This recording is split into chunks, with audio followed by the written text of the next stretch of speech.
Center. Agenda amendment. Dan? Council? Add or say? Minutes, April 9th, 2018, regular meeting.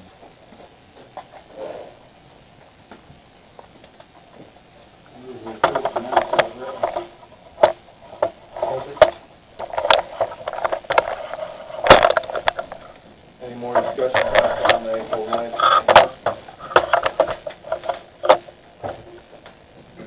All in favor? Aye. Anyone opposed? Payroll vouchers number 18-04, April wages and salaries.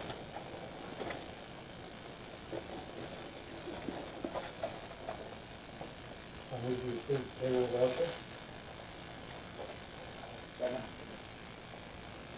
Second by Mr. Peter.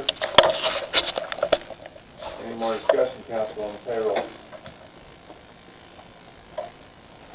All in favor? Aye. Anyone opposed? Accounts payable, April checks pre-written, April accounts payable.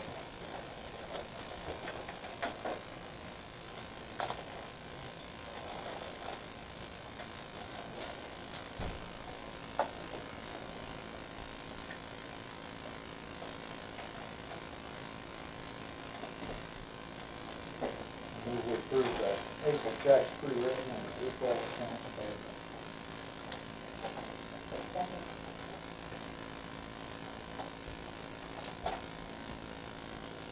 Discussion, council?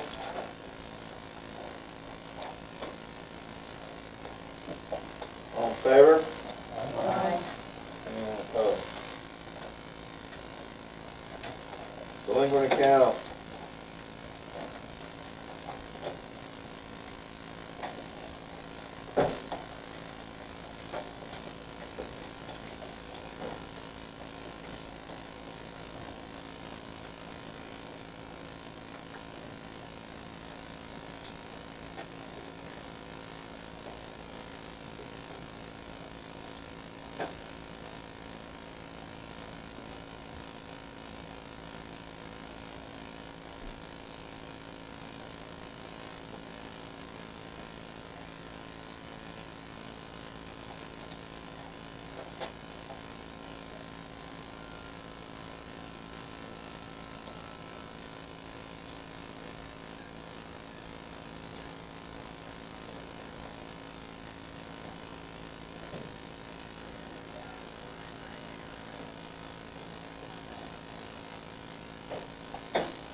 I assume that second list is people not yet paid for the month, is that accurate?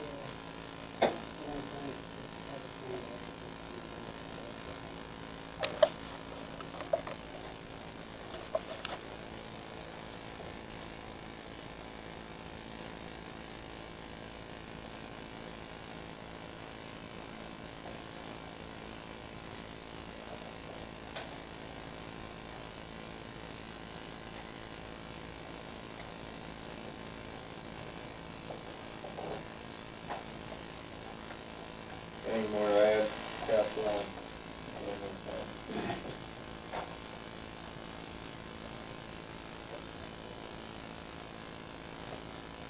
Moving on.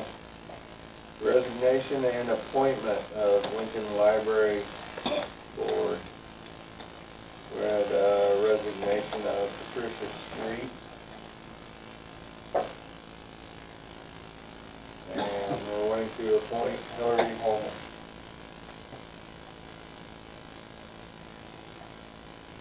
council to approve it.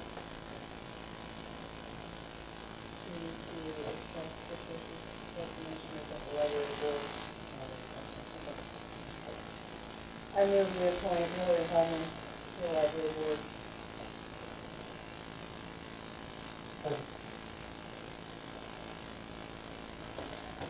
Any more discussion, council, on the appointment? All in favor? Aye. And opposed? None. Will you spell the last name for me, please?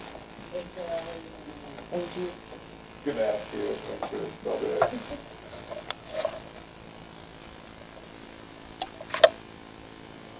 Moving on, Firemen's Relief Association, approved treasurer's bond of $15,000.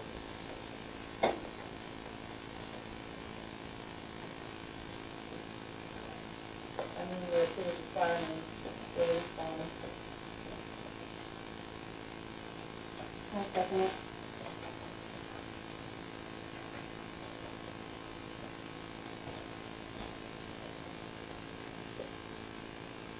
Any more discussion, council, on the bond?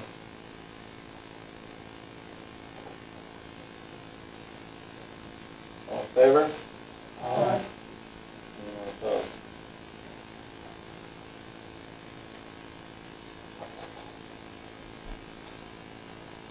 Law enforcement contract.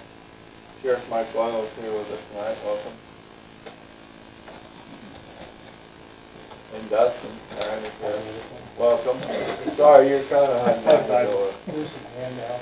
I might be one short, so somebody might have to share on that. The reason I'm here this evening is we haven't raised the law enforcement contract within the city of Lincoln for the sheriff's office since 2011. It's remained the same. So what I'm proposing is a $15,000 increase for next year's budget for the sheriff's office for the contract with the city of Lincoln. If you look on the front page there, that's just a synopsis of everything we did in 2017. And if you look there, 51% of the calls we had were in the city of Lincoln. And we had over 7,000 calls total between the city and the county. So we're very, very, very busy. We have a total of 6 deputies, and 4 of the deputies are assigned to the city of Lincoln out of the 6.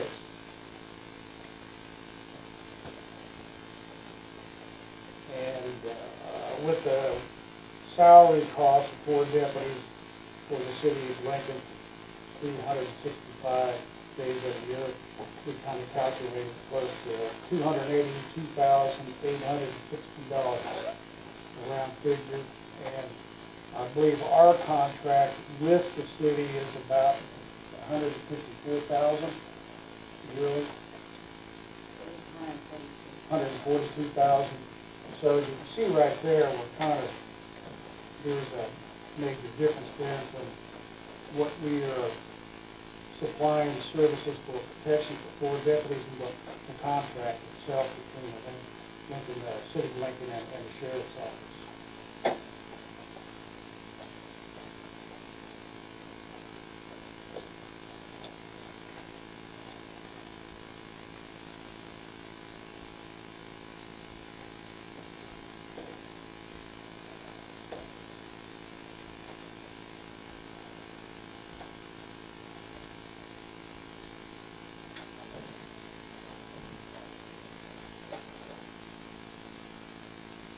So the 4 deputies is 2 guys with 2 shifts, right? Yes, 24-hour coverage. 6 a.m. to 6 p.m. to 6 p.m. to 6 a.m. 12-hour shifts.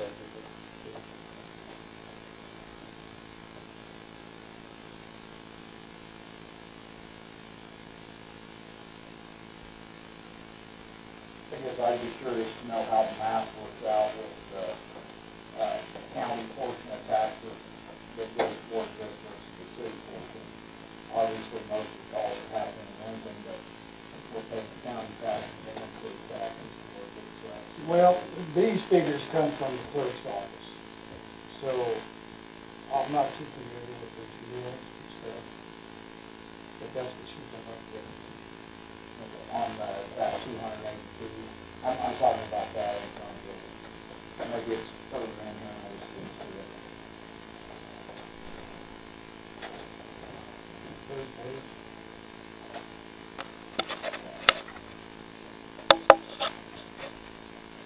County general law enforcement budget, 2018. It's 436,000. The budget, 56,000 total county value at 7.7 mils. And its city value is almost $5,000, which would be 0.007 mil. I don't know where it's got that. Approximately 58,500.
Bottom line on this is our expenses since I've been in for 6 years, just on vehicles itself.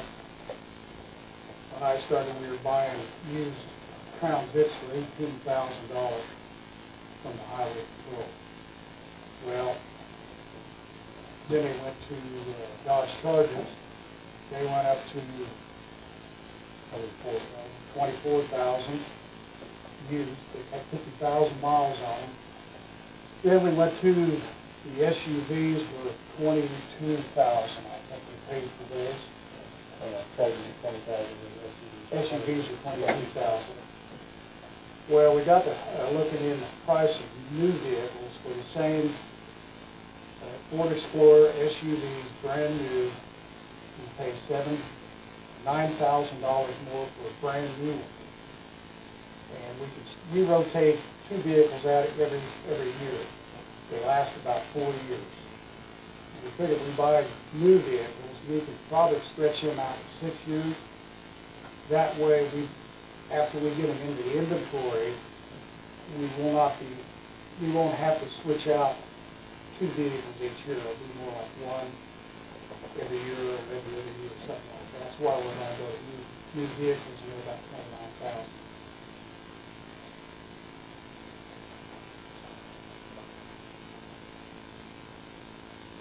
Plus you get the warranty and everything else on the new vehicles. And they use one with 50,000 miles on it, there's no warranty.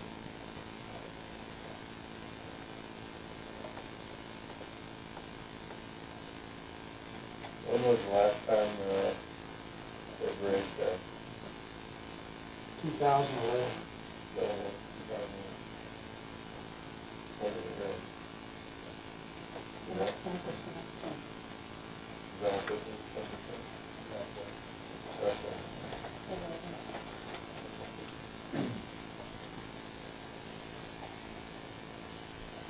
What are your feelings on, like, writing tickets for our nuisances? Like, I know we have some animal issues. That we have. Are you talking about city ordinances? Yeah. That was my next question. I was gonna say, that's probably my biggest pet peeve with the, Dogs. well, just, I mean, just the, Chickens. well, it seems like we sit up here and we make rules, and the sheriff's office is supposed to enforce them, and I'm not saying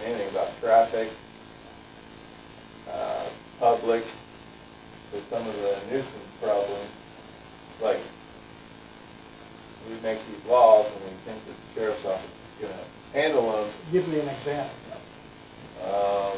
Well, one of them just got taken care of today with the goat. That was, we took care of it for. We never allowed him, he had the goats, and then he asked for permission to have the goats, and we denied permission to have it, but he kept the goats. That has not been taken care of yet. No, they're gone. They're gone. But didn't an officer go and talk to him or something, but no citation? I did. Fish? Okay, yeah. I told him if we had an issue with it and continued, we would issue a citation for it. Did you talk to him? Yeah. Which this was dealt with in, how long ago has it been? Yeah, and they just left this week. Well, the issue, the way I feel what the issue was, he had the goats out and they were roaming the neighbors. We did put a fence up, and we did keep them in, and they were never out again, and it's a stone's throw to the county. I give people a little leeway. Right. Okay? If we would have had one call about him after that incident last fall, we would have went ahead and issued citations, but nobody, we didn't have one call about him. We kept them in, they were quiet, and I like to try to keep the peace. I understand that, there's no doubt about that. There's no argument on that, but that's fine, and the way it turned out, it's okay, but he was specifically denied. We have an animal, as you know, we got an animal, they want to have animals in town, chickens or whatever. They put in an application, Heather sends out notification to the neighborhood, those come back in, and then the council, the governing body, who grants it or denies it, in that case it was denied, and then it's still. Well, it's been taken care of. Yeah, that's. Probably should have been taken care of sooner, but it has. It's Dogs running at large, we do the best we can to try to catch it. If we find an owner, first time, we go ahead and give them a warning, a verbal warning, and if persists, then my officers are told to go ahead and issue a citation. I've been I've been that problem before, so I'm just saying that I feel as being on the city, that there's some of these times we make laws and rules and it seems like it don't even get to the sheriff's office, or maybe you don't even know about it, or then they don't get enforced. That's where I feel like sometimes they see some of these ordinance gets, and then it gets pushed on Jeff, which he's not here tonight, which is our public officer, and it's like, am I supposed to take care of this, or is this a sheriff's deal? That's where the question mark that with me right now.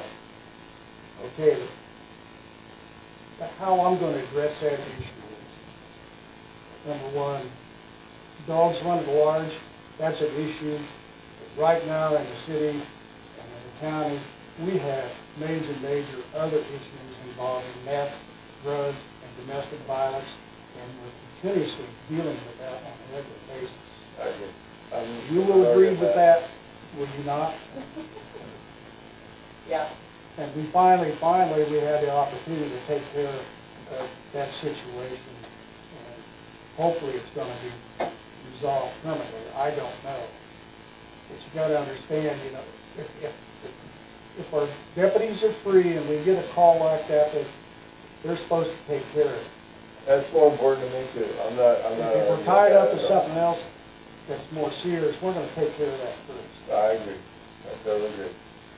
There's an ordinance against washing the car in your driveway and letting the water run into the gutter. I mean, we can cite people all day. I agree. It's just how much commotion you guys want here when we start doing that. I agree. I totally agree with you. Grass clippings in the street, I know it causes grass to grow in the street and causes damage to the street. We try to tell people if we see them, don't avoid clippings in the street. Ordinances, we try to at least give them a warning first and say, we're going to take care of this, we're going to take care of this. And most of the time, it's taken care of. Yeah. And that falls on Jeff too, because he usually either posts something on their door, you know, to continue where they've been blowing grass in the street. he tries to take care of it in a cordial manner with, you know, a note on the door or knock on the door and talk to him about it. But there's some people, you know, they don't mow their grass until it's this tall and they don't care and they blow it in the street.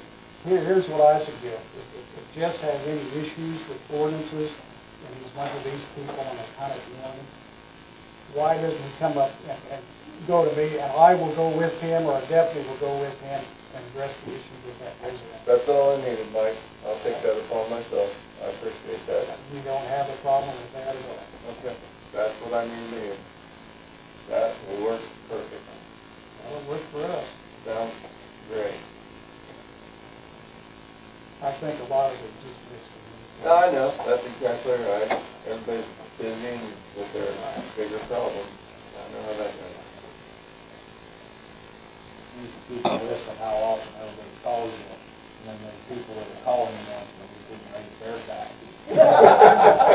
That's what we need to do.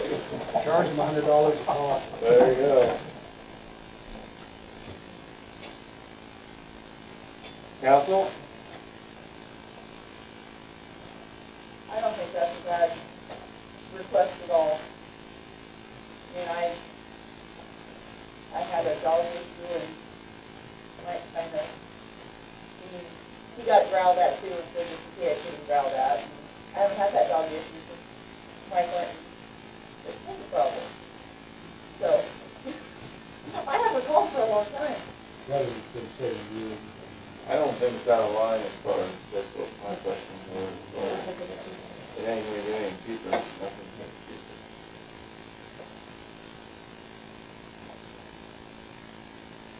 I move that we increase the sheriff's office annual, something like that, annual sum by $15,000 starting January of 2019. I second it. Any more discussion, council? All in favor? Aye. Anyone opposed? Thanks, Mike. Dustin? If you have any issues with the Dustin or get to take care of it, we'll have a difference. That is good. I think that's just been a problem before. I just think that just don't know what he's responsible for and what That's the best. we will do. Thank you very much. For your time.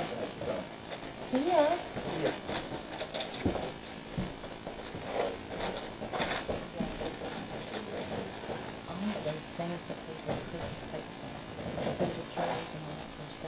Moving on, Friday, first Fridays in the park, Beranda, Pickering, and Krista Big. Welcome. Good evening, thanks for seeing us again. I'm just handing out a flyer for the first Friday. And I apologize that my printer isn't the best, but hopefully you can take a look and get the general idea. Anybody back here want one? Okay. Okay. Anybody else? Sure.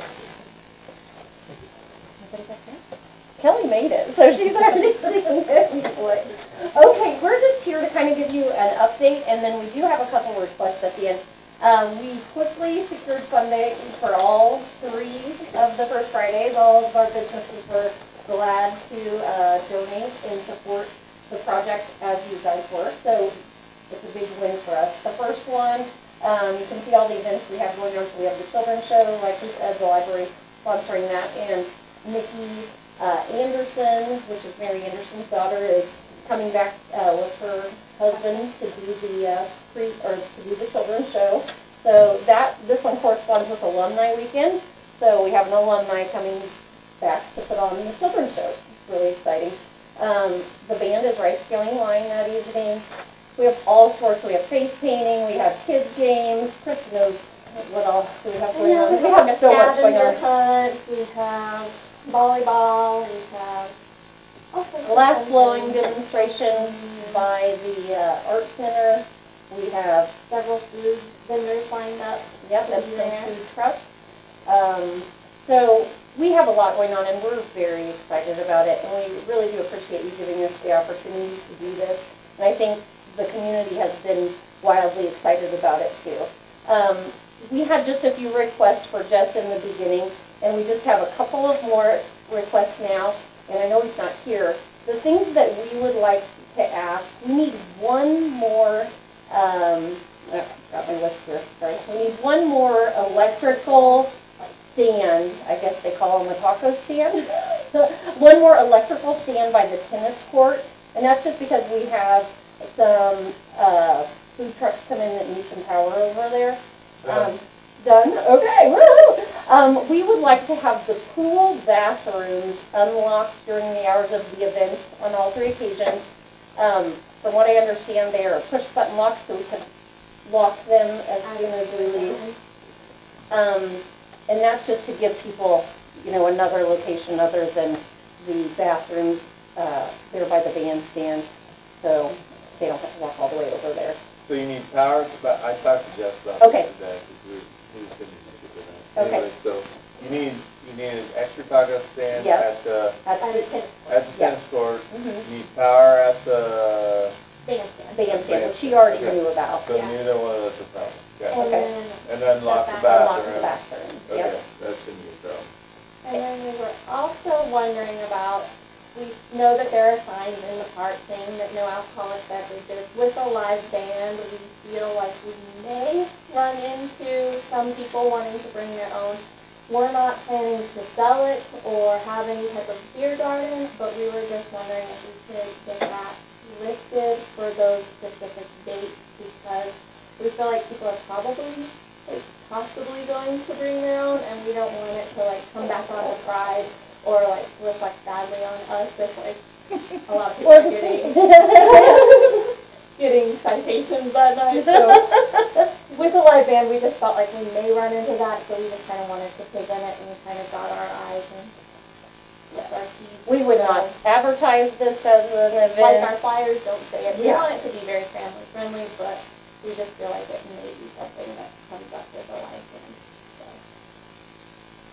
So that's just something we wanted to check in with you about. That would be our last request, but that may be the one you need to consider most. They do consider it, and probably not, the way this has been handled in the past is the license, with them, structured, fine, that will save the time, but not enforcing the law Yeah, is and another kind of problem. And we didn't know how that would. yeah, and we checked with the fire department to see if they wanted to set up a typical, event and do all of that, and they weren't interested in doing it. And to be honest, to keep it kid-friendly, we didn't necessarily know if we wanted to, but we just thought we better check since, some people are going to take it upon themselves no matter what to bring it in. So. But can you actually ban it now? No. I'm going to make a suggestion, you just leave it alone. Just leave it. Leave it whatever you have Okay. now, and having state handle itself, because you're going to have cases where you do need to have perhaps have someone come on board and do Okay. something about it. So Okay, so, I don't think the city will be on record to do anything differently. okay, What it's supposed to, unless you end up with someone that wants to sponsor it. okay. So we can just And let. if that did happen, what would that look like? It's to say the fire The department. law enforcement would take care of it Oh, that'd be it. well, yeah. If somebody. If Oh, somebody okay. did want to set up a Oh, beer if garden or somebody something. else wanted to set it Yeah. up there. We have ordinance that covers temporary permits. Okay. that sort of thing, so. For the festival. Yeah, okay.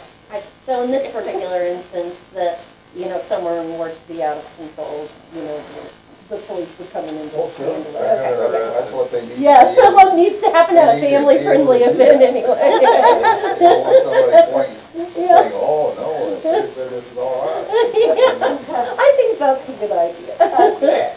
We just wanted to make sure it wasn't going to come back on us, so we just thought we'd better check before we. Yep, have our bases covered in all areas. I think other than that, that's all we needed from you guys. Is there any other questions you have or us about anything? June 1st? Mark your calendar. Come down, have fun. Keep up the good work, Greta. Okay, well, thank you, we appreciate it. Thank you very much for you guys' time. Yeah, thank you. To Lincoln. A little bit more background from that. Basically, ever since I've been here for about 4 years now, I have heard regular complaints about our internet options here. And I think we all know that Sylvan, Wilson Communications has done a wonderful job of expanding their fiber internet throughout their district. Twin Valley has done the same thing. They're on the east side of the county. But here, with Lincoln and the surrounding area, AT&T is, I never remember the term, it's ILAC. What does the I stand for? It's something where they're kind of the primary incumbent. Exchange area. Yes. And so they're pretty much the ones who have the, I don't know if rights is the right word, but they're the primary communications provider for this area. And so in the case of Sylvan and Barnard and Beverly with Twin Valley, their ILAC, their primary one was Wilson and Twin Valley. And so you've got a local business who's basically taken it upon themselves to expand and provide the fiber within their own area. Eagle has been in our community as a cable provider. And so over the past 4 years now, I know I've had several conversations with Dennis, trying to talk to them about expanding fiber here. And I've talked to Wilson Communications about bringing fiber over here, or, where are our options? And really, there's been a dead end pretty much everywhere I've looked for the last however many years. Until about a month and a half ago, when Dennis called and said they're ready to look at Lincoln to expand their fiber internet. So I'm excited about it. I think this is a great opportunity for us. The deal has been that with them, they're our business, so we need to make sure that we are a viable opportunity for them, just like they are a viable opportunity for us. But the deal has been that we need 200 people to sign up, and once we hit that mark, they are ready to move forward. We're still working on that 200 mark. They've been doing different marketing events to help get the word out, get people to sign up, answer questions. They've had a couple different reps. Robert here in front of me is the business side of things. Daniel has been the residential side of things, so they've been doing a good job getting out, talking to people. So we're still working on that, but in terms of the sign-ups, things are moving forward, but I know they've got a specific request of you, the city as well, so I'm going to turn it over to you, Dennis. Okay? Yeah, I appreciate that. You want to stand over here? You don't have to. You got an airplane on you. All right. So I want to give you a little background because Kelly set it up really well. I want to explain why Twin Valley and Wilson Telephone expanded in their territories without coming to this meeting or that meeting or that meeting.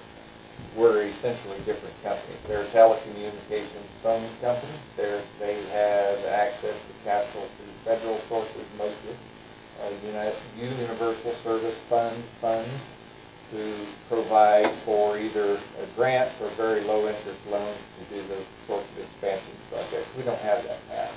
Everything we do is on our own capital from profits we make. We put back into our business, just like yours and yours. That's exactly how we do it. That's the difference. So it's why we came here with this deal that Kelly just described. We need 200 customers to make a pay. That's just the reason 200 is there. That'll work for us. I told the assembled group that Kelly and your mayor were glad enough to put together, good enough to put together for me. So we got lucky with a couple of capital projects at Eagle last year, and at the start of this year we saved a little money on some deals. There was a little pile of money over here. We had a little bit of extra capital that nobody had claimed in the capital projects for 2018. It's somewhat of a joke, but really it's quite illustrative of the truth. I simply jumped in the middle of the table and grabbed it and kicked anybody who tried to get it, and I said I want it for Lincoln. because indeed, we have met, and I've had a call from Kelly every year for the last 4 years, maybe 5, and even when I met with Dan about the tire ran up on the hill up there, we talked about what we can do in the future, and it really comes down to we have to find a way to make money in Lincoln. Well, internet's the way of making money in Lincoln because it's the product that people want, it's the product that people need, and I can tell you from my business all over the state and in Nebraska, it is the last thing people will do away with when it comes to getting rid of services. You have TV, telephone, and internet, so keep the internet. So for me, it's all about any other business decision, investment, risk, return. So what we ask for 2 things, help us find 200 customers.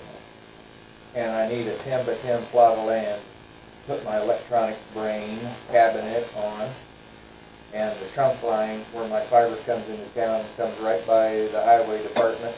I don't know the street name. Third Street.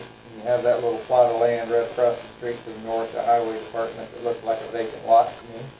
So that would be an ideal place for us because our fiber's right there on the pole. And it's also fairly centrally located in town, which facilitates the build out to the street. And that's what we're asking the city for. We told Kelly today, we had a program where we were thinking we might be able to get this done by May 15th. That's tomorrow, and we're sitting about 115 or 116 sign-ups. I'm not willing to give up yet, so I'm going to extend it to a month, so June 15th. We've had Robert and Daniel in town numerous times. This is Robert Weatherly, who grew up in Ellsworth, so he stands around and talks to people he knows. So the reality of it is we've been in every business multiple times in town. We're knocking on doors, door to door in the residential community. We've been to the senior center, we've been to the hospital, we've been to Pizza Hut, and we all had ice cream. We should have came this afternoon. And we're going to keep doing those things. We only got about 8 or 10 people from the hospital. They can't really turn everybody loose to the hospital to come talk about internet all at the same time for some strange reason. So, you know, we're going to have to take shifts up there and get the rest of those employees. We're getting good results every time we get a group of people together. But you folks have only had a month to know about that. Okay? When we did this in St. Francis last year, they actually had almost a year's notice because we put in a defensive grant application with the federal government. We did the 48,000 pieces of paper work, send that thing in with the expected results of 0 because we don't fit into that mold. But after we did all that work, we had good data anyway. So we had good data, and we sat there and talked about it for about 6 months, and we decided we're going to do that ourselves. So we went to St. Francis. But they had their local committee. They've had almost a year to talk about that, and they really had their want really high. So when we announced we're going to do that on our own capital, it took them about 4 weeks, and they had their 200. So you haven't had that notice, this opportunity. And it's really hard to tell everybody in Lincoln the story at the same time. We just don't have that sort of reach into your home. So what we're doing is we're doing it as best we can, as fast as we can. I really want this to work. I want to take a moment. I'm going to steal your propaganda, okay? Can I borrow this? Yeah, sir. So I saw this for the first time today. While we're down, I screenshot Kelly handed it to me. She said, look at this, take a look here, and I flipped through it. She said, see your ad there on the back. So let's start there. That little ad, you know why? You caught my finger, the water jar. See that? See that one sticking up on the top? Damn, there you go, dude. You know what it is? You see it? A little antenna on top. When that fancy marketing company out of California, first of all, they thought we were nuts for asking for this line on those small town Kansas. We had to tell them you need a church, you need a school, you need a house, you need a school bus, you need a pickup, you need a bicycle, and you need a tractor full of hay bales. That was all needed then. And they didn't have a clue what an elevator was as a building, right? But they really didn't know why the heck I wanted an antenna on the water tower. Because when I was hired in 2005 at Eagle Communications, I live over by Talman. I had worked for including that company that you have. Yeah, see, I've worked for about 5 different companies out of my farmhouse since 1998 as a IT professional traveling all over the state of Kansas on dial-up internet. You think I didn't want something better? So it added 2 hours to my day every time I came home, and you know, a traveling salesman kind of wants to come home and not work. So every time I'd go to the co-op to pick up horse feed, I'd say to the manager, you need to do something with those elevators other than store cheap wheat. Finally, one day he said, so what do you think we should do? And I said, I think you should put internet on top of them for these local farmers. He said, how would you do that? I said, I don't know. But I know somebody who does.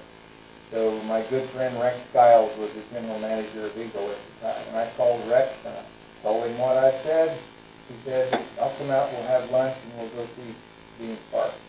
So we went to saw Mr. Sparks, the county's co-op elevator, and lo and behold, they'd worked at Evans Grain together years ago. We sat down and had this conversation, and Dean said, we need to do something new. Sounds like a great idea, drop some paperwork. I went back to my house around the kitchen table, and Rex said, I think Eagle really would like to do a project in central Kansas. I said, are you serious? He said, yes. I said, well, if you're going to do a project in central Kansas, I want to do that project. Can we do that? He said, I think we can. So I called my boss and gave him 2 weeks' notice. 2 weeks later, I was going down to the farmer's co-op elevator, and we built 5 elevator tops. We put up in a year and a half over 700 wireless customers around that area at $35 a piece. No installation. Nobody had ever heard of any such thing. And we did it in Twin Valley territory, we did it in Tri-County territory, we did it in AT&T territory, we did it in a little bit of CenturyLink territory. So that, and then the next year, as Dan will remember, we bought these cable systems.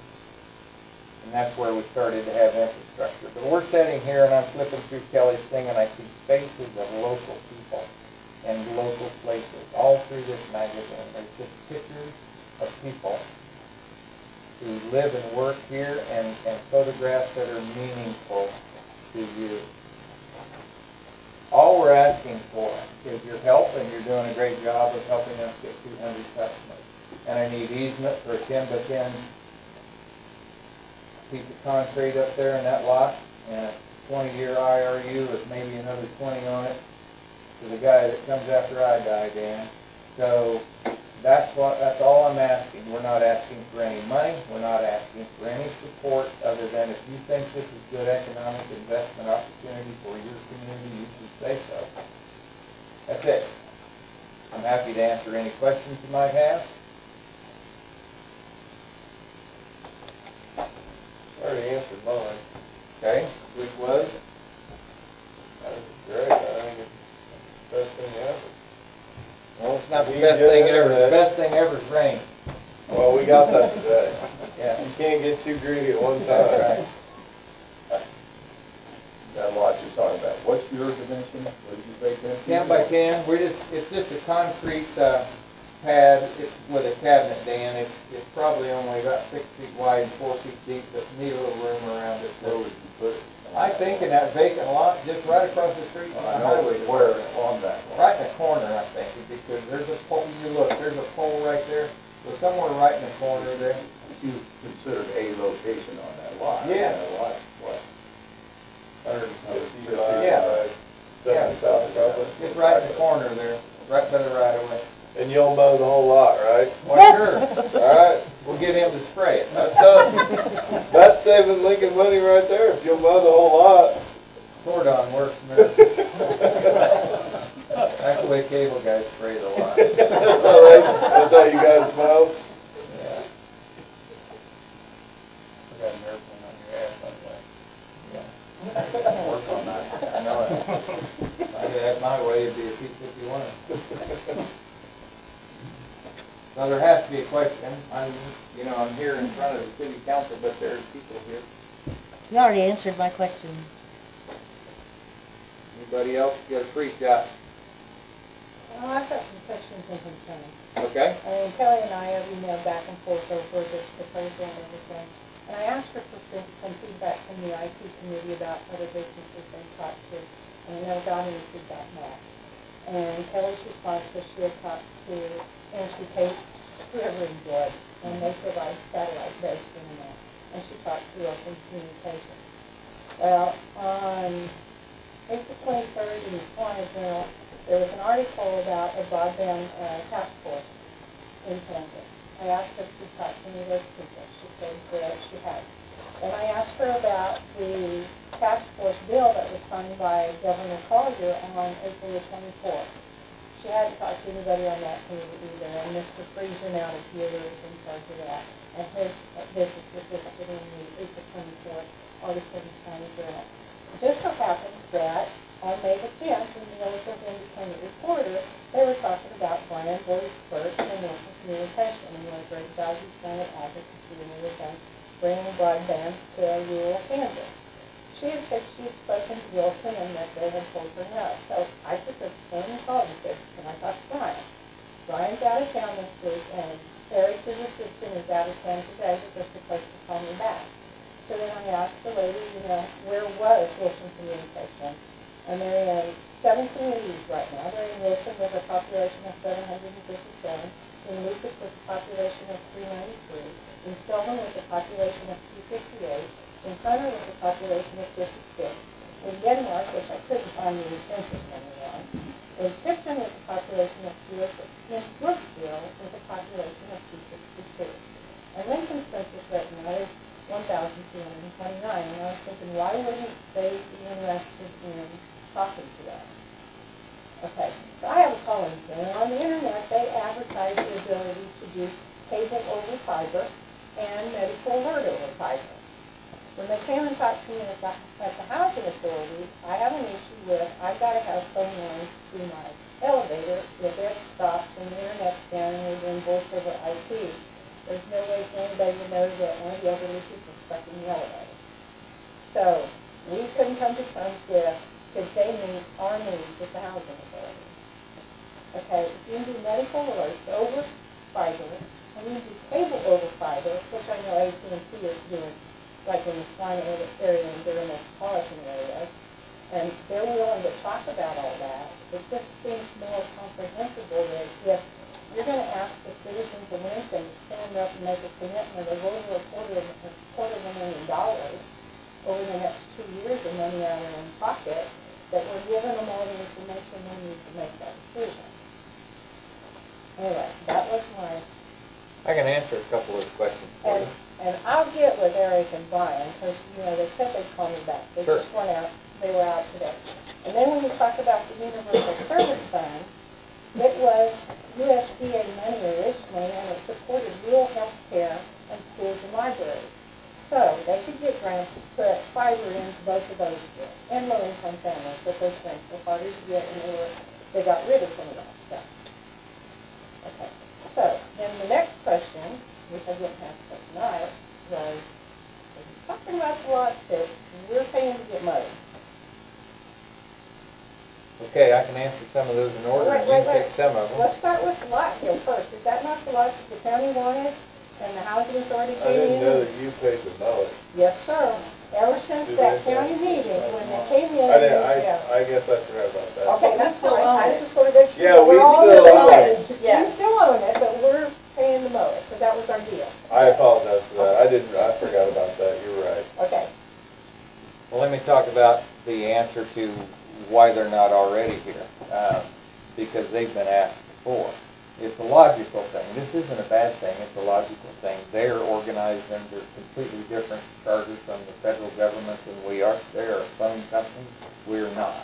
We're an unregulated company with the internet still unregulated. Phones are not. The reason they're not here is because they can't get universal service funds for the phone line. So if you look inside their territory today, those are RLECs, those small companies are RLEC, Rural Exchange Carrier. So they're RLECs. They get anywhere from $50 to $200 a month from the federal government, the USF funding program, to have a phone line in your house. That program was set up to get phones in rural America, much like the power companies have, but that's the way that program works. So, and it also explains why most of those companies, in order to get internet, you gotta buy a phone line, even though you don't want one, because that generates the payment from the day, it's that phone. And once that phone is paid for, then you can buy your internet from them. I'm not saying it's a bad thing, I'm saying it's fact.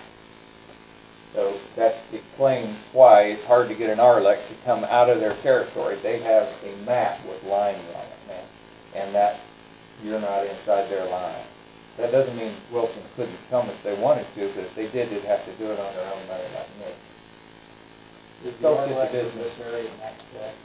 No, they are not. They're an RLEC in western Kansas and northwest Kansas. They start about 80s in Plainville and they go that way. The business they have here in town is mobile phones and services.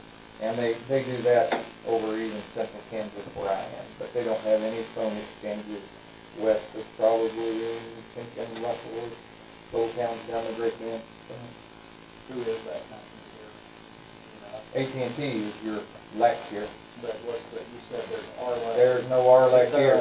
Okay, there is not. No, okay. you're in AT&T's territory.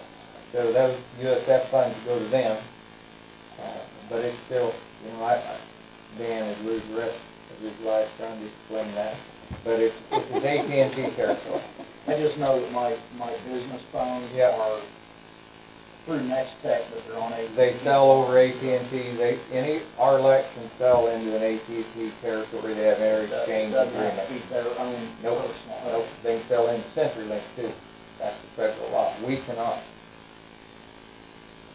And I solve the problems at the housing center by simply telling you diversification is always a good idea. So we can take care of everything. We walk away normally from your elevators because as long as AT&T is still in town, you have two phone lines in there. One of them's going to work. And so you put AT&T to your alarm panel, things are probably okay. If they've been okay so far, they'll probably stay okay. But we can certainly still offer these other services that we have. So now, help me understand, because it's my understanding from them that in these 7 communities, it's not voice lines that we're talking about. We're talking about fiber service in those 7 communities. Yep, they do. And just like you, they're not talking about lines over copper for phones, That's but true. voice over IP, Yep. which goes over your fiber. Yep. Okay. Yep, same thing.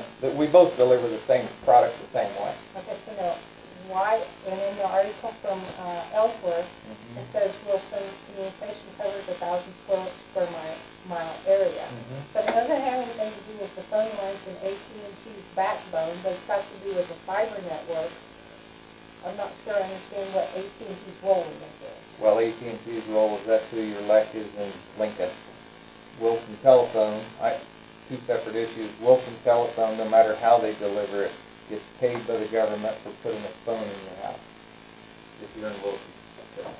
So does Twin Valley, so does any other RLEC around it. Cunningham, same thing. That's just the way it works. So here, you're in AT&T town. They happen to be delivering on fiber. If you're in Dallas, I don't mean in copper. If you're in Dallas, it'd be about half the town probably fiber. So I can't really answer for AT&T. How are you gonna get fiber optics? We're gonna put new lines in the whole community? Yep, that's the one reason I can get in the middle of the table and kick everybody off, because we have steel strand between the poles because of our antiquated crappy cable TV system.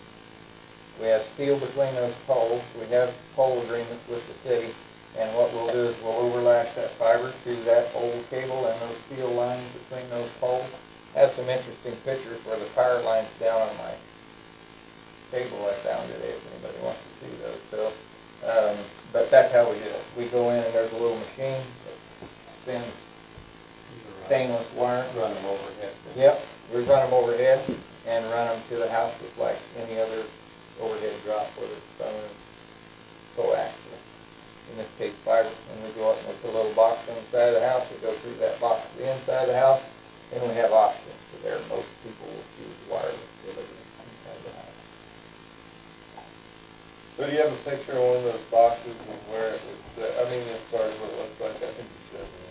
Yeah, I didn't bring one with me. Yay high and 6 by feet. Well, the pad wants to be, because I want a little room to work around it, but the cabinet's probably 6 feet wide, 4 feet deep, and 7 feet high. Is what you're proposing compatible with other uses with the rest of that lot? I don't know what the other uses of the No, rest I of the don't lot know. are. What we have people inquire about it occasionally. Yeah. How about a park? That's what it was supposed to do, was a park. Would you have a problem if there was a park No, next to it? everything on that cabinet's enclosed.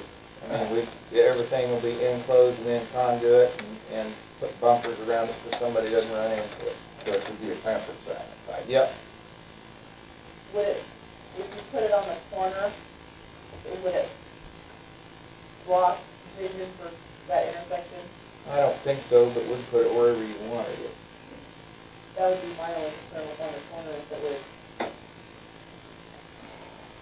I was hoping they would take over the mowing part of it, and then I was thinking the I city. thought we got that worked out. Mowing up. You don't want to mow it anymore either, do you? That was my thought. Surely some kid needs a job, doesn't he? That's the way we work. Any other questions you got for me? Tell everybody how to sign up again. Yeah, the website, Robert, dig that out while I'm telling. We have really www.eaglecom.net/go-fiber.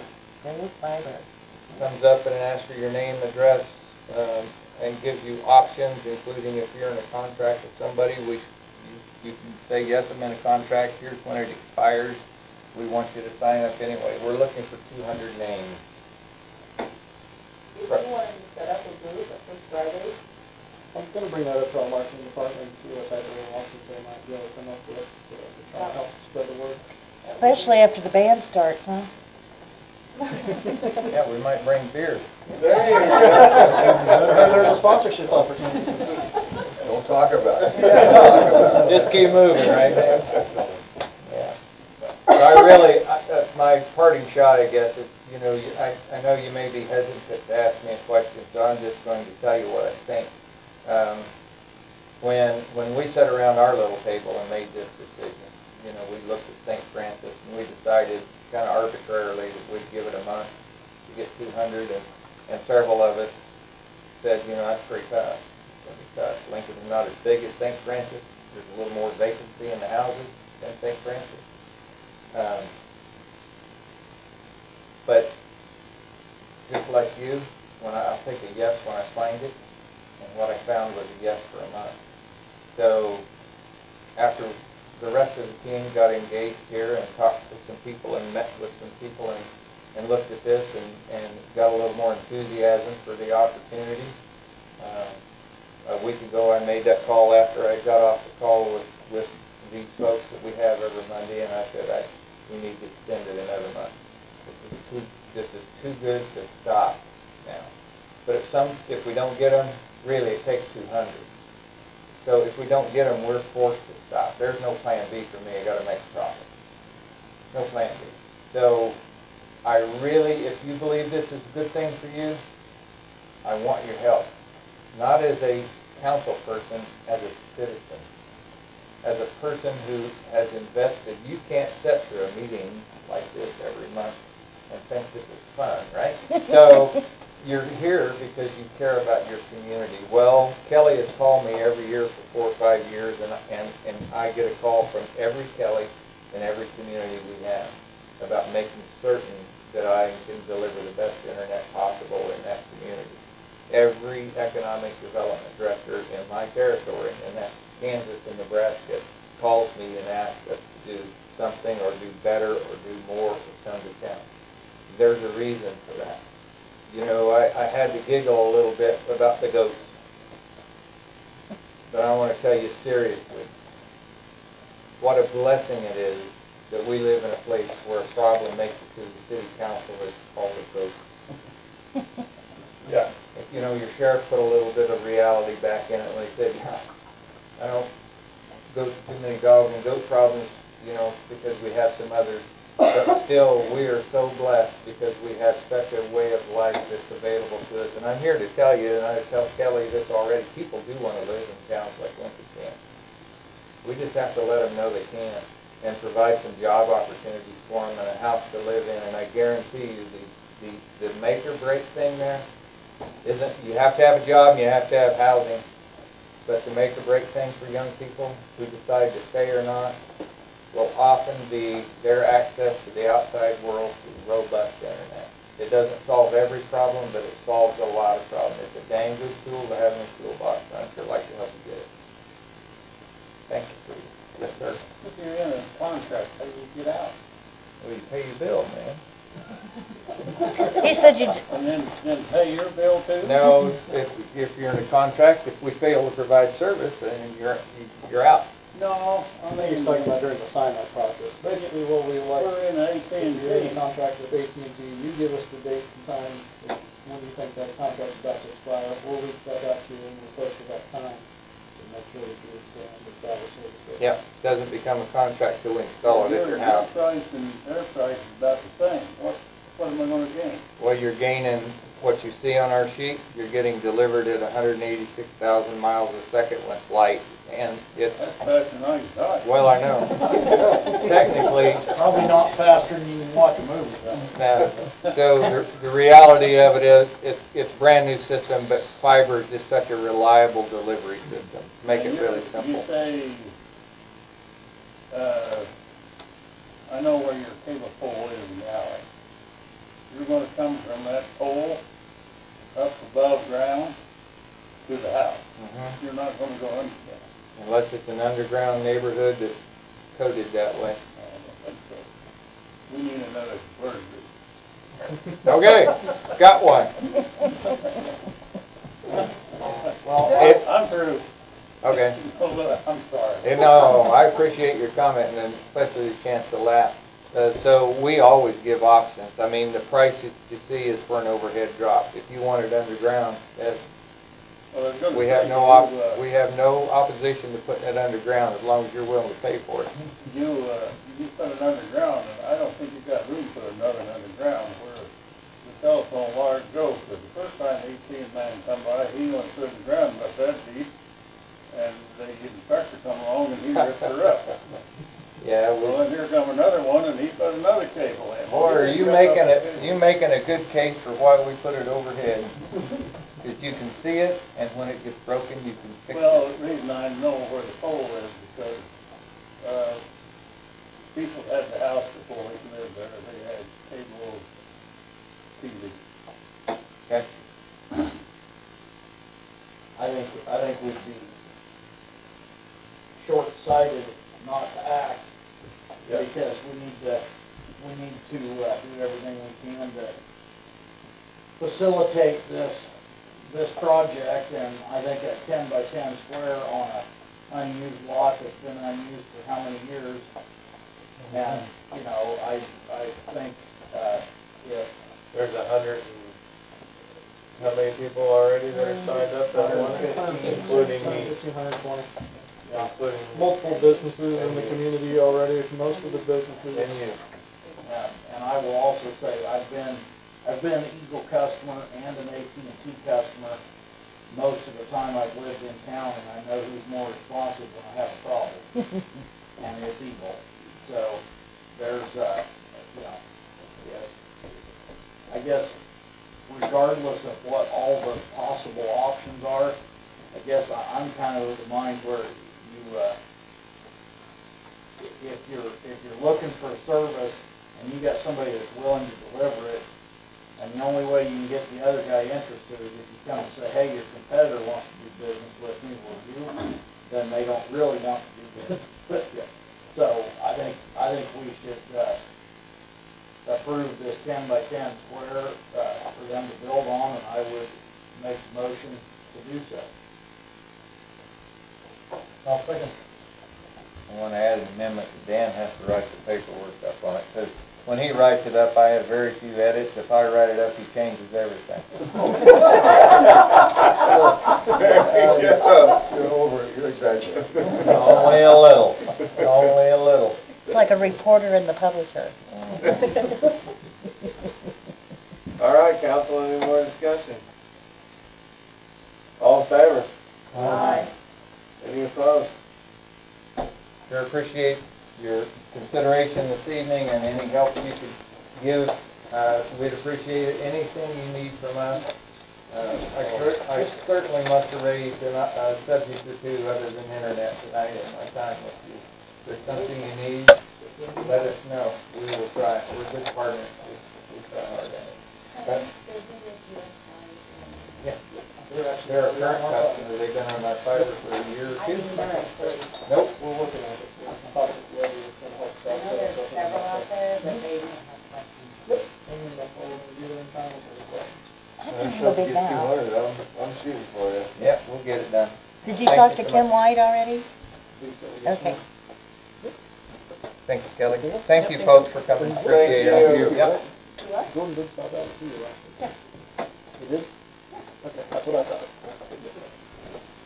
Summer intern project, City Hall Councilor Kelly Larson. So, last year I had 2 interns working for the Economic Development Foundation. One was an architecture student and the other was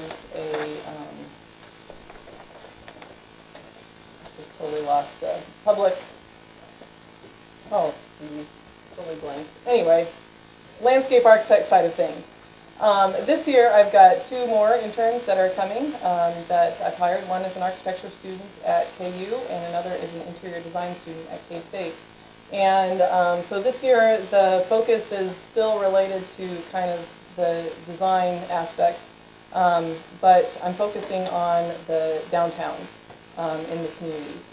What I would really like to see and what we're working on is how to help connect kind of the design, the technical, the creative skills of the interns with the needs of downtown property owners to fix up their buildings. I think I don't think anybody can disagree that our downtown needs some work, especially in terms of the buildings. And so that's kind of the focus with these interns this year is how do we start to make some plans for improving these buildings. So this kind of coming at it from a couple different points. The students provide the design assistance, putting together the plans, have them reach out to contractors to put together estimates. So if you're a property owner, we're working with you, talking to you about what the needs are, what your issues are. They can kind of put together a drawing, put together the cost estimate, and provide a package of information. In my mind, the ideal scenario is that a property owner will have enough to kind of say yes, instead of having to figure it out with everything else that they have going on with their business and life and whatever, that they're going to have at least some really good information to move forward with that. On top of that, the Economic Development Foundation has put together a special grant program to help implement those projects so that hopefully we get them good information and then we help provide some grant funding. They're going to have to put in funding as well, but we can get the implementation to happen. So that's kind of the background with the overall project. I believe, I don't remember how long ago this was, at least a couple months ago, but when I was talking to, I think maybe trying to get a letter of support from the city about my plan for the interns. An idea is that this council chamber room can get a little tight at times. Suggesting. And you've got some space right across the hallway here where there's a lot of space. And so there's been a little bit of conversation about what about moving the council chambers over there.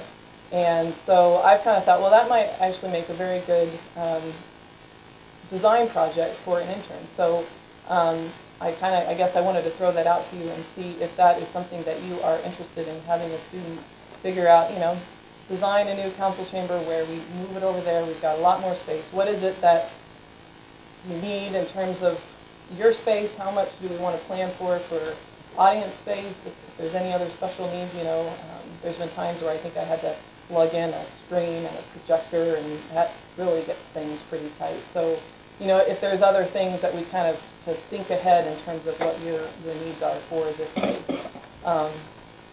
So I just kind of wanted to throw that out there, see if that's something that you're interested in, having the interns work on. If not, no worries. If it is, then I will make sure I put that on the list of tasks and projects.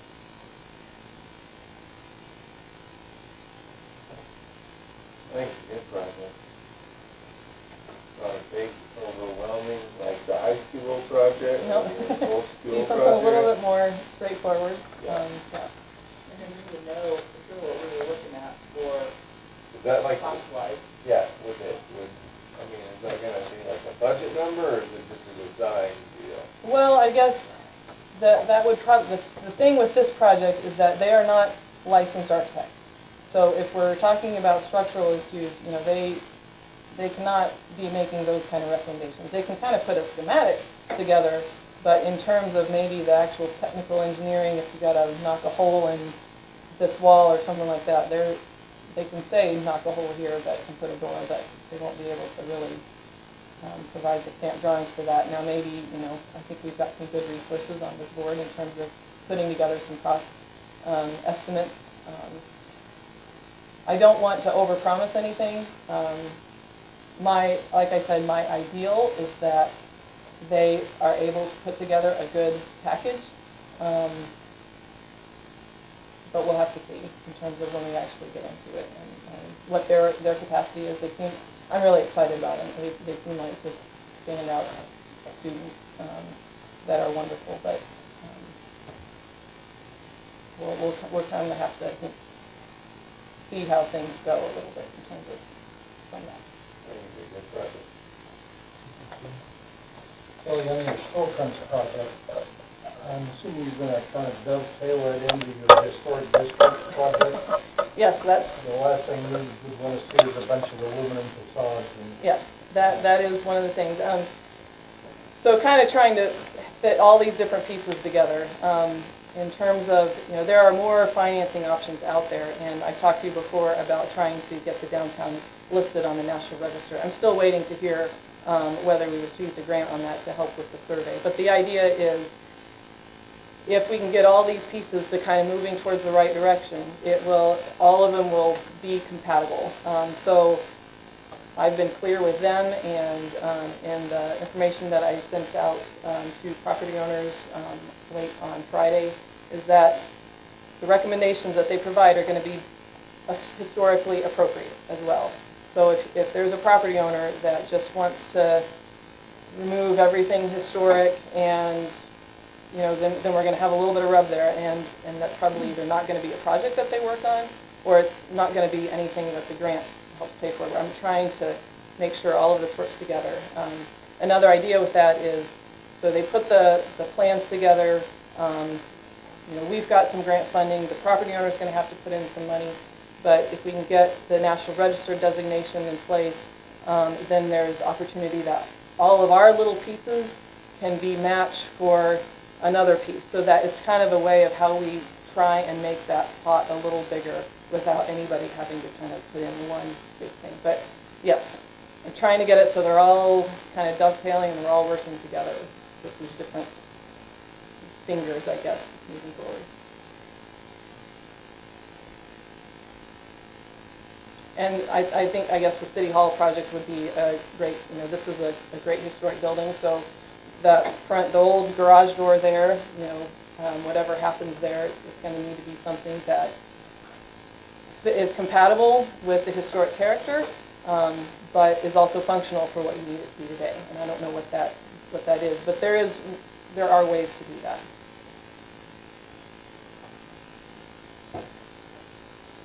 Great idea.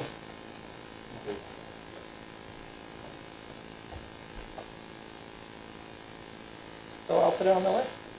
And I guess I would, so their first day on the job is May 31st.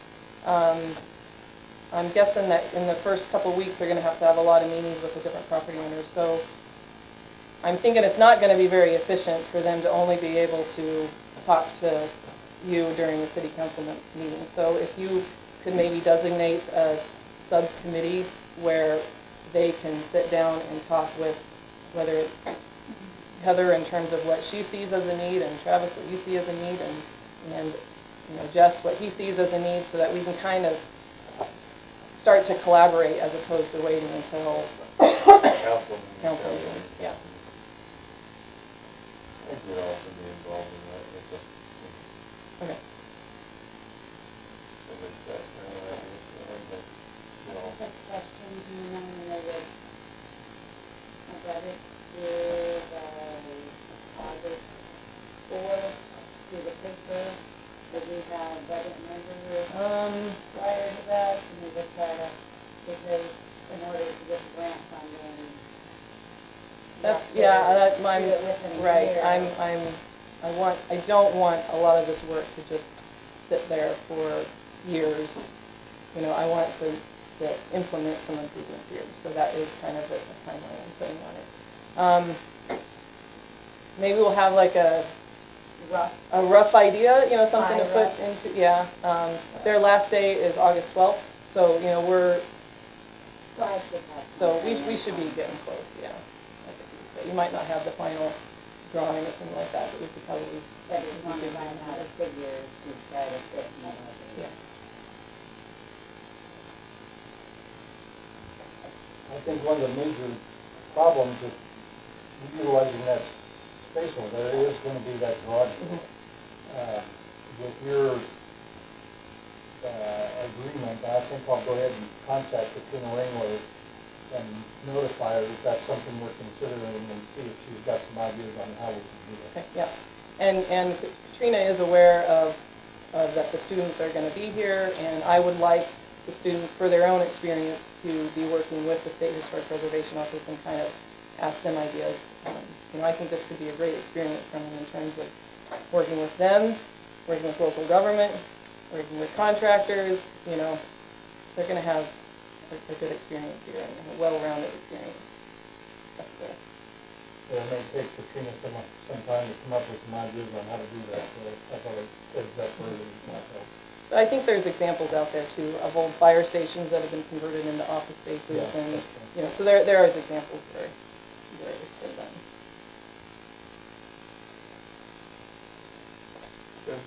Okay, thank you. Thanks, Doug. Moving on, Ready Industries Inc. Lease. That went to, them, and we got an email on April 25th saying, got it, sorry for the late reply, Tommy and I have been out of town and meetings for a couple of days. I'll review and get back to you. So I called, Zach today and, did not hear back, so, I don't know if there's any pushing necessary, just to stay put with them and see if they get back. I didn't say anything about the amount, anything about any of the other provisions, so. No news is better news than a rejection.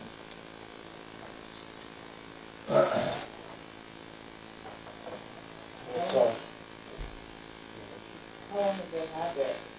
This basis just like that? Oh, they have gotten it, we set it on the 23rd. And they've had it since the 23rd of April.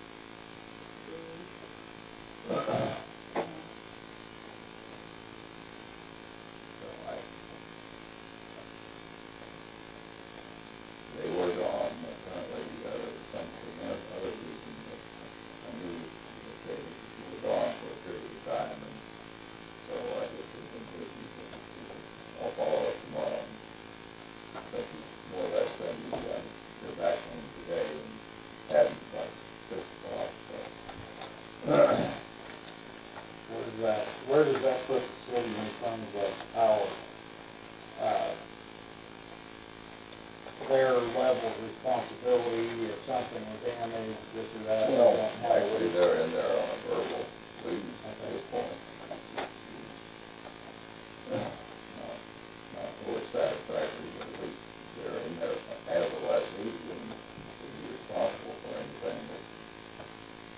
happened that they were involved with. Would it, if there were something to happen, they burn the building down? Yeah, sure. Well, okay, but in that instance, or they leave water on again, or whatever happens, does it revert back to the temporary lease we had, or how would that get handled? Well, essentially, this is effective April 1, and these were the terms, so I think we'd be all right on, what, even as a verbal, they'd be responsible for anything if they fall. So, I don't know. Well, I guess, they haven't approved this, so it says it's April. They haven't signed it, but they continue to remain in possession under, at worst, a verbal lease. So we're not at risk of loss by not having them with a signed lease. Obviously, it's better to have a signed lease because it spells it out exactly what they're responsible for and what the city's for. But there's no choice. We want to stay with them. Well, yeah, I guess I just. And it's not an unreasonable time. We considered this at the April meeting, and the lease was prepared and sent to them, so I don't know what their delay is, other than the amount. Maybe the amount, maybe you think it's too high. They haven't said that. Yeah, it's quite a bit higher than the one before, but that was what was proposed to them, and they haven't rejected it on that basis. Do I need to pay you for that? No. I'll just can't pay you anything, it's retroactive though to April. You don't need it.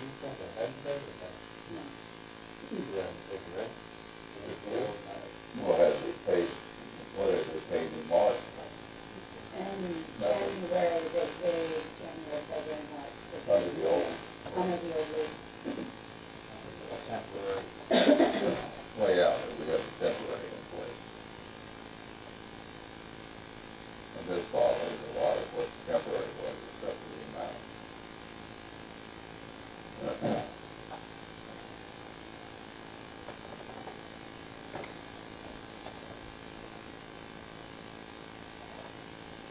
Well, I say we just don't, get the contract with them, Yeah, I think their opinion is got it, yeah, well, they haven't said one way or the other. Yeah. They review it, get back to us, and I haven't done it, so I'll call them in the morning again.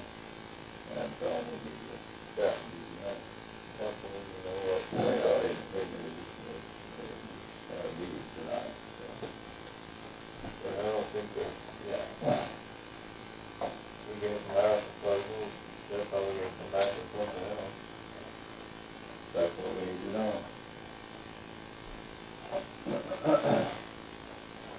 Moving on, greenhomes development agreement.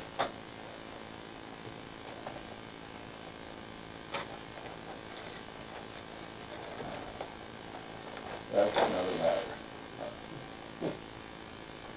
It may be that, things have happened since the development agreement was signed, which I think probably came as a surprise to the council members and to me certainly. And, most likely, well, I don't know, I think probably if we're gonna have any discussion, Mr. Grace has his lawyer, you have your lawyer. It's certainly a matter where confidential, further communications are potentially there, so if you want to get into a discussion as to the given date or what has happened, I suggest you entertain a motion to go into executive session to discuss matters that are protected by the attorney-client privilege. I would say move, 15 minutes, yeah. That should be it. Okay. Council members, mayor, and Heather, King.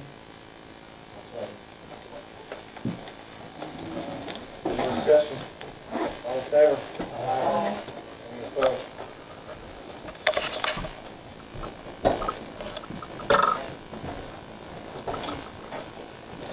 Yeah.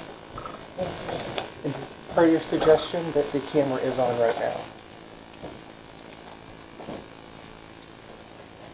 I move that we direct the city attorney to contact by letter the Grace organization and sign out that there are many shortcomings in the agreement that we have both signed, ask his intentions for this project for a response prior to the next February scheduled meeting of the council. I'll second it. Any more discussion, council? All in favor? Aye. Opposed? Moving on, nuisance report. Resolution 18-02, abatement of a nuisance property.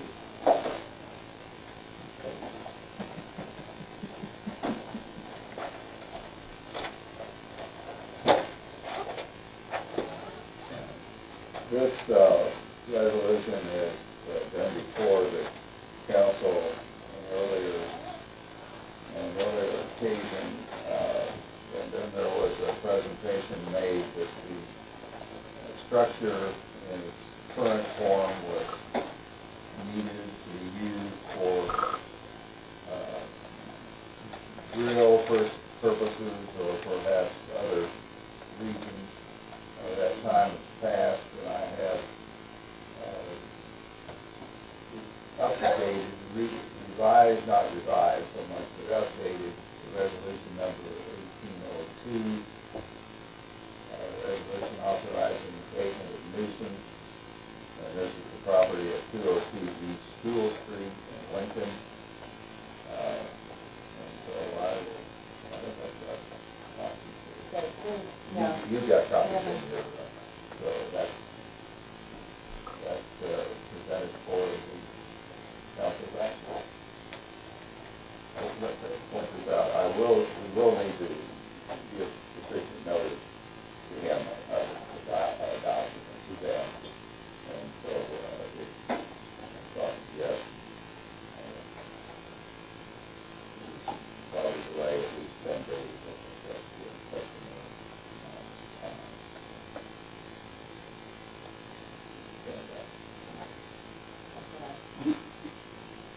I move to approve resolution 1802.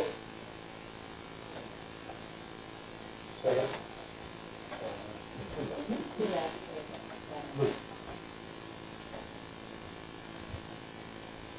Any more discussion, council, on the resolution? All in favor? Aye. Any opposed? So whoever we take this, Okay. whoever we take this, we will tear it down. I think so.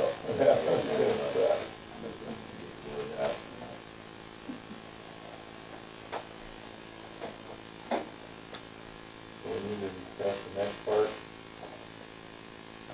That's taken care of. All right.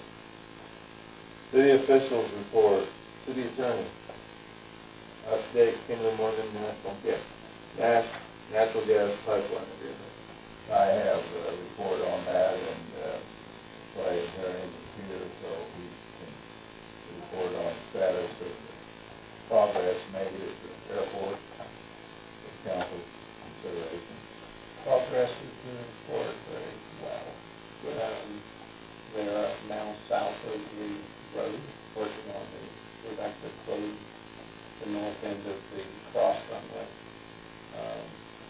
And you can actually drive down the highway now and see dirt work being done. So that's all been in progress.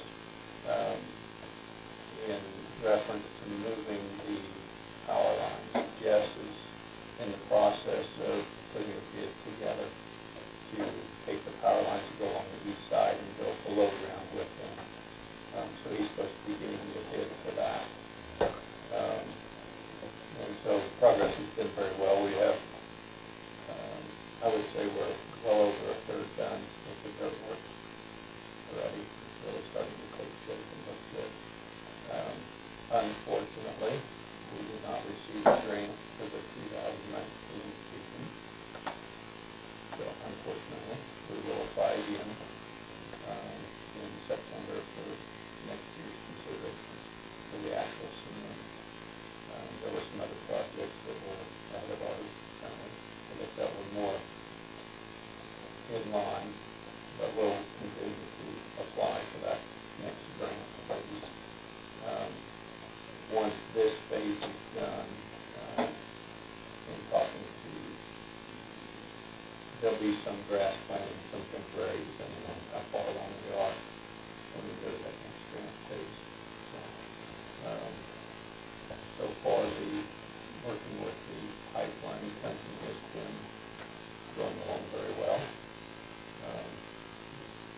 Those guys would set up once in a while out there when needed. Let them show up to that. Now, I've not received anything from the Morgan.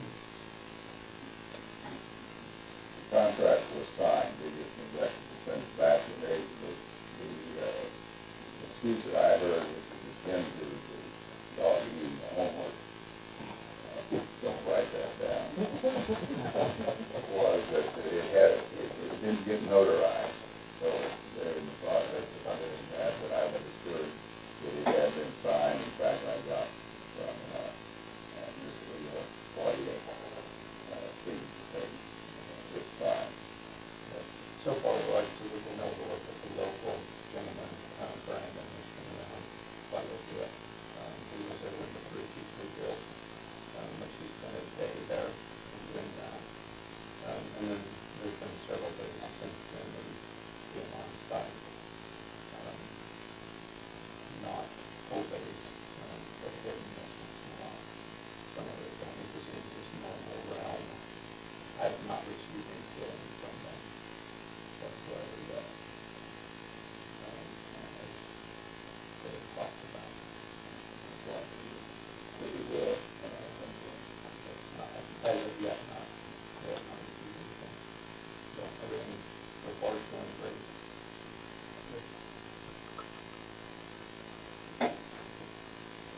Anything else on airport? Did you ever hear back from them on that, using that purchase? We put that aside, remember, until we got Yeah, I just didn't know. pipeline deal, so it's just time to move forward on that at some point. We didn't hear anything more in the way of monetary, other than initial.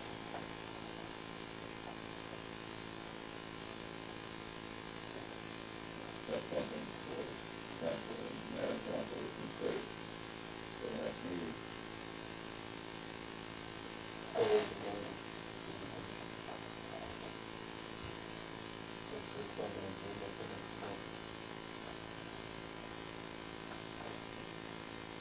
That's all I got, thank you. City clerk, simple city, GIS, so forth. I've got a gentleman from Central City, from Clerk's Conference, contact me. He came and did, their demonstration, the guys that did that, they wanted to see. What this company does is, we have our water lines located, and it's digital. We have our power lines located, and it's digital, from two separate companies. Basically, what we can do with them right now is, we could just send a computer and we can tell. Or we can look at these fancy 3-inch maps and take them out and go. This company takes our digital and puts it onto a program where we can alter it. So if we do a water line system and we change out a 2-inch main to a 4-inch main, we can change that. We could locate our fire hydrants and where the city's putting in what sections of, like a 2-inch main, how just, he painted the color coding on there. Well, we could put that all in, and then they can pull this up on their phone on site and edit it on site. And you saw the flags, that is not their fault, but I do know that with our employee age, and I know that we have some that are about to return, and we probably need to get something implemented because a lot of our knowledge is in our employees' minds, and not so much on people without coming in and having nothing but a good old.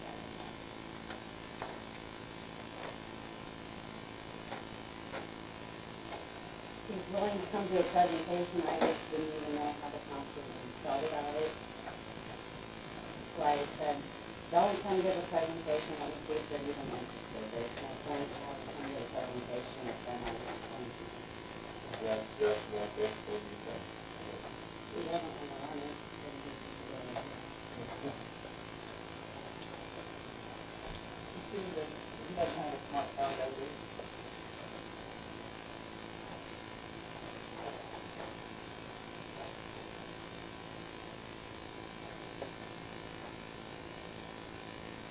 And this is in line with some of the past discussions we've had in terms of, what do we do to replace the knowledge when it retires. The more documentation we can make and the more user friendly it is, the better. But are you aware of any other companies that offer this type of service? None that have came out and talked to me, I'm sure there's several. So I just didn't, I'm not gonna go out and get bids unless I think the council is even entertain the idea. I think that the county has been in the process of doing some similar things with their infrastructure also. And they also take all the county, right now when Jess has, say it's a tree issue, somebody's like, this tree is on my right. He goes, comes in here, pulls out the county map, he's laying it out, and this, they could be on site, they would need probably a tablet or something. They actually have one in the office, never been used. Because we got it as a free thing, but unless there's somebody who needs to use it. Right. But it'll bring in county doc, and that's all for just $6,000, like they'll implement everything. We do not have our sewer located in I believe that's something we need to think about in the near future. Kansas will water it in, and with a bid, and what they would charge for sewer line. That's the only thing we don't, or sewer maintenance, I guess I should say, not individual line. I totally agree with you, Mr. Beaver, but I know you need this project started for that. I just don't think they're gonna use it. Maybe they will, maybe I'm wrong, but. And maybe not the current crew, but we've got to think past the current crew. I agree. And unfortunately, we've got to figure out a way to get the information out of our current crew's minds and into a documented form before they're gone. So I don't know, I mean, something else, this is just my own personal thoughts that I've had on this issue over the last few years, but I know, the city of Beloit hired an engineer a couple of years ago. I think a lot of it probably had to do with the same type of issues. They had a retiring city crew and nobody, it takes years of hands-on training to pass along that information. In the world we live in today, I think they say the average person will have, 15 different jobs throughout their working career. So if 40 years divided by 15, that's less than 3 years on each job. And we're not going to have anybody, we're not going to be able to run the city based on tribal knowledge that changes every 3 years. So Been in the past. yeah. So City of Beloit signed this company on March 14th on the back. But we're gonna have to get proactive somehow at some point, and whether that means, maybe we need to try and open some discussions with the county also if they're working on similar type projects. I know I've heard some discussion about maybe the county wishing they could hire an engineer, but they don't have the budget for it, but maybe it could be some kind of a joint two between city and county, I don't know. But I just know that we've got, what, half of our city crew that's within 10 years of retirement, some of them want. Well, when Mike Hanson got his service award a few months ago, what did he tell us, 3 years? It was all his family. So, you know, and this isn't gonna, it may not get used immediately, but it's gonna take some time, and there's gonna be a learning curve to even get all the information in, and, you know, anytime you change information systems, there's definitely a learning curve. But we can't just say, oh, it'll never get used and dismiss it out of hand. I'd like to see a presentation on it before we just spend money and sign up for something. I just wanted to get council clear. Yeah, I was thinking, And would you like me to try to contact other companies? Or you just Yes. want a presentation first to see what a program will do? I think that we figure out who else is out there that'll do this, and look at the most likely candidate and have them come into the presentation. Also look at what the county's doing, if they're doing something like, who are they working with? Might be, we could go in together and have some places there, just things, I don't think the initial setup cost is a problem, but a manual fee of that size seems to be pretty exorbitant. I mean, we're gonna change lines for that. see, they don't update anything after the initial setup, right? That's all on the city to update.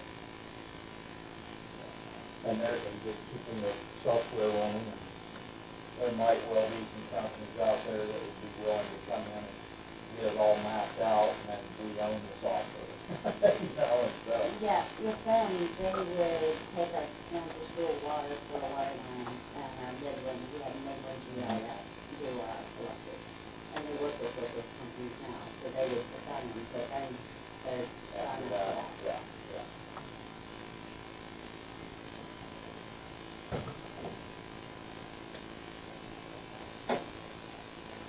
Anything else?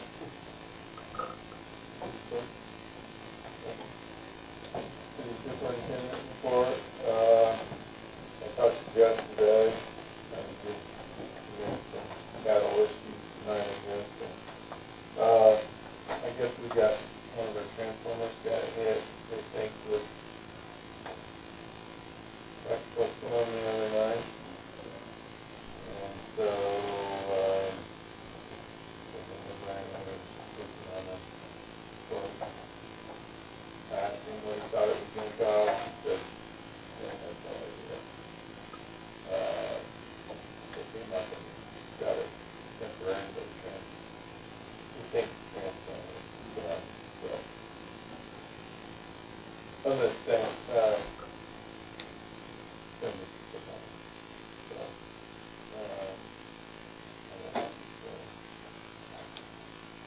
oh, it was FIREMEN'S that are working on prices for, underground at the airport, electricity. That's it.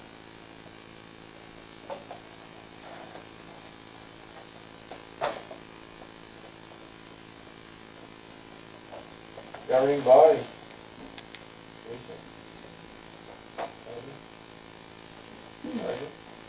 Quick update on the rec board working group that got formed last month. There's been one meeting and email conversations, and we are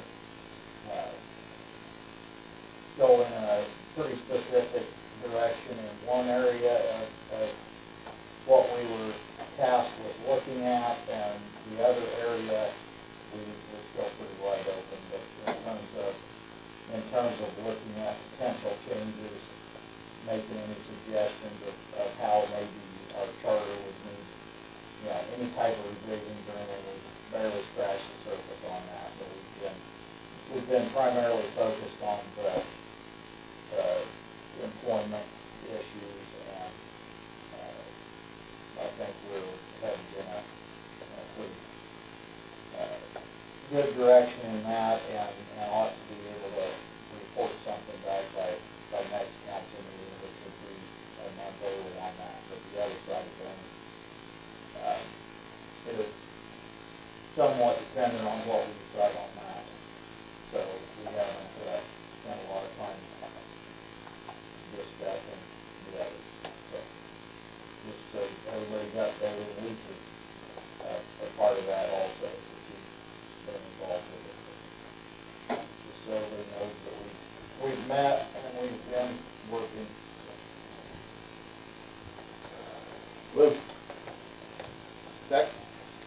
I'll share another Abraham Lincoln story with you. During the Civil War, Lincoln was approached many times about issuing tariffs on imported goods. And the supporters would say that the tariffs would raise tax money and that would help fund the war effort. And opponents would say that that would make goods coming into the United States more expensive and slow down the economy, and the government would collect a smaller amount of income tax.